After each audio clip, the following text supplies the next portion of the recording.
जब बात आप सभी के बोर्ड एग्जाम की आती है तो हर विद्यार्थी यह चाहता है कि उसके अधिक से अधिक अंक आए और वो अच्छा से अच्छा प्रदर्शन करे, खासकर तब जब वो बोर्ड एग्जाम की परीक्षा दे रहा हो, जब वो बोर्ड की परीक्षा हॉल में हो और अपना पेपर लिख रहा हो।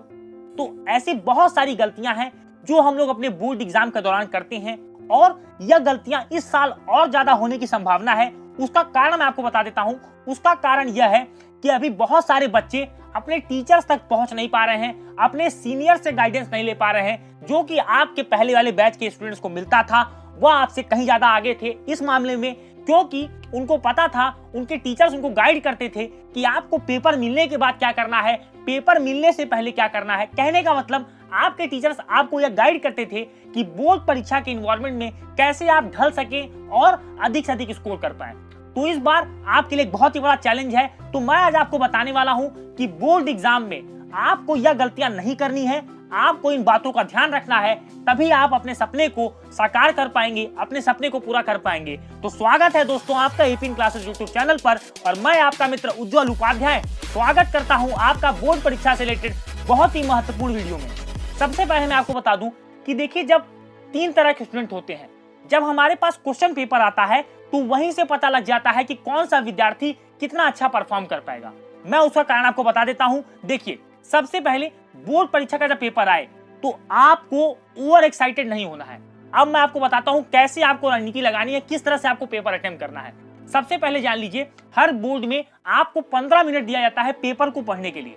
बहुत सारे विद्यार्थी क्या करते हैं, उसी समय पेपर को लिखने लगते हैं। कहने का मतलब वो पेपर को पढ़ते नहीं है पूरा रीड, और पहले क्वेश्चन दूसरे क्वेश्चन को 3-4 क्वेश्चन को देख करके बहुत ज्यादा खुश हो जाते हैं। इन गलतियों से आपको बचना है। आपको सबसे पहले पूरा पेपर पढ़ना है। यह बात ध्यान रखनी है कि आपके पास 15 मिनट जो आपको दिया है वो इसीलिए दिया गया है कि आप पूरे पेपर को, यानी जो आप अगले 3 घंटे में लिखेंगे, उन्हीं क्वेश्चंस को आप अच्छे से पढ़ लें ताकि आप उन उत्तरों को अच्छे से लिख पाए। तो आपको आपके रीडिंग टाइम का जो आपको 15 मिनट मिलता है उसका पूरा यूज करना है। सबसे पहले अपनी शपथ अपने से लीजिए कि आप जो 15 मिनट मिलेगा वहां पर ना तो मैं पेन, ना तो मैं पेंसिल और कुछ भी मैं छूने वाला नहीं हूं। कहने का मतलब मैं अपने पेपर पर कुछ भी नहीं लिखूंगा, अपने माइंड में सिर्फ बना लूंगा कि मुझे कौन कौन से क्वेश्चंस आ रहे हैं। अगली बात, जब आपको पेपर मिले तो हो सकता हो कि कुछ ऐसे क्वेश्चंस हो जो आपको नहीं आ रहे हो। तो सबसे पहले आपको ध्यान रखना है कि आपको पेपर शुरू होने से पहले कभी भी पूरे पेपर के दौरान आपको निगेटिव माइंडसेट नहीं लाना है। ऐसा आपको करना यह है कि आपको कोई क्वेश्चन नहीं आता है तो आप 1-2 बार पढ़ें, अगर समझ में नहीं आ रहा है तो उसी 15 मिनट में अगले क्वेश्चन पर जाएं और यह देखें कि आपको उसका उत्तर आ रहा है या नहीं। हो सकता हो कि आपको लगातार 2-3 क्वेश्चन का आंसर ना आए, तो बिल्कुल ना घबराएं। यह सोचें कि मैंने साल भर तैयारी की है, मैं पूरा पेपर पूरे आत्मविश्वास के साथ दूंगा और हर एक क्वेश्चन को अटेम्प्ट करूंगा, चाहे मुझे वो चीजें बहुत अच्छे से आती हो या ना आती हो। बस आपको अपनी तैयारी पर बिलीव करना है। और जब आपका पेपर स्टार्ट हो, कहने का मतलब जब आपका 15 मिनट खत्म हो, तो हमेशा याद रखें कि क्वेश्चन नंबर और आंसर नंबर बिल्कुल सटीक रखें। कहने का मतलब अगर आप क्वेश्चन नंबर 8 का आंसर लिख रहे हैं तो उसके नीचे आंसर नंबर 8 जरूर लिखें। बहुत बच्चे क्या करते हैं कि केवल इतने एक्साइटेड रहते हैं, उनको पेपर अच्छे से आने लगता है या बहुत ज्यादा उनको एक्साइटमेंट रहती है उस क्वेश्चन को अटेम्प्ट करने की, तो वहां पर आंसरिंग नंबर नहीं कर पाते हैं। तो बोर्ड एग्जाम के टीचर को कैसे पता लगेगा कि आप कौन सा आंसर अटेम्प्ट कर रहे हैं, कौन सा क्वेश्चन आप अटेम्प्ट कर रहे हैं। तो इसलिए हमेशा नंबरिंग का जरूर ध्यान रखें। अगली बात मैं आपको बता दूं, पेपर के अंतिम क्षणों में आपको जो बात ध्यान रखनी है वह यह है कि आपको पेपर, मान लीजिए अगर आपका पेपर 3 घंटे का है तो आपको पेपर 2 घंटे 45 मिनट या 2 घंटे 50 मिनट में आपको पेपर खत्म करना है। अब मैं आपको क्यों कह रहा हूं लास्ट का 10-15 मिनट बचाने के लिए, वो मैं आपको अभी समझा देता हूं। मान लीजिए कि आपको पूरा पेपर आ रहा था और एक्साइटमेंट के कारण आप पूरे पेपर को अटेम्प्ट करते चले गए। हो सकता हो कि किसी क्वेश्चन का पार्ट या कोई पूरा क्वेश्चन ही आपसे छूट जाए। इसी को चेक करने के लिए लास्ट का 10-15 मिनट बचाएं। या हो सकता हो आपसे किसी क्वेश्चन का कोई पार्ट नंबरिंग करना आप भूल गए हो, किसी क्वेश्चन का नंबरिंग करना भूल गए हो, कहीं पर आप लाइन खींचना भूल गए हो। कहने का मतलब सेपरेशन लाइन। अगर आप कोई आंसर लिखते हैं तो एक आंसर लिखने के बाद आप एक सेपरेट लाइन, सिंगल लाइन खींचे, फिर एक लाइन का गैप छोड़े और अगला आंसर वहां से लिखना शुरू करें।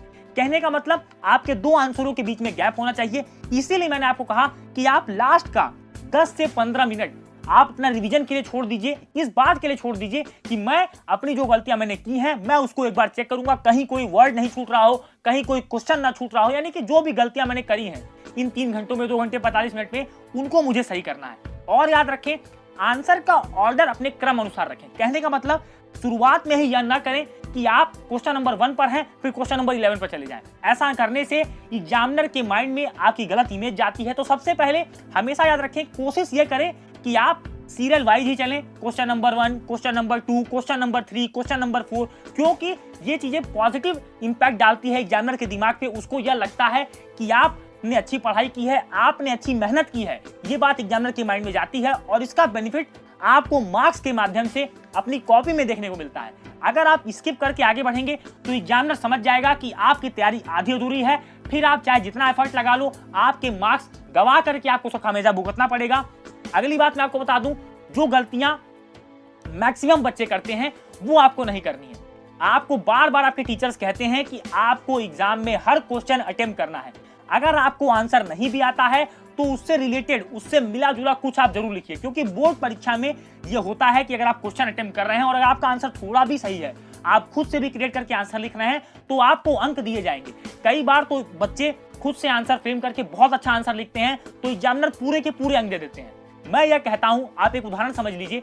अगर मान लीजिए आपका कोई क्वेश्चन 5 मार्क्स का है और अगर आप उस क्वेश्चन को पूरा छोड़ देते हैं तो आपके 5 के 5 अंक चले जाएंगे। अगर आप उसको अटेम्प्ट करते हो तो एग्जामिनर आपको 1 से 1.5 नंबर, 2 नंबर या उससे ज्यादा भी आपको दे सकता है। तो इसीलिए कुछ ना करने से अच्छा कुछ ना कुछ उसको जरूर लिखें, उसका आंसर उससे रिलेटेड आप जरूर आंसर लिखें।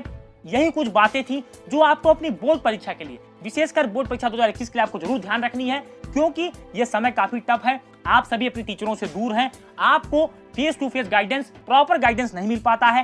जो गलतियां बोर्ड परीक्षार्थी करते हैं वो मैंने आपको इस वीडियो में समझाने का प्रयास किया है। मुझे उम्मीद है कि वीडियो आपको बहुत पसंद आया होगा। अगर आपको वीडियो पसंद आया है तो अपने दोस्तों में जरूर शेयर कीजिए। वीडियो को लाइक के बिना मत जाइएगा, चैनल को सब्सक्राइब करिए। मिलेंगे दोस्तों अपने अगले वीडियो में, तब तक के लिए thank you and have a awesome day.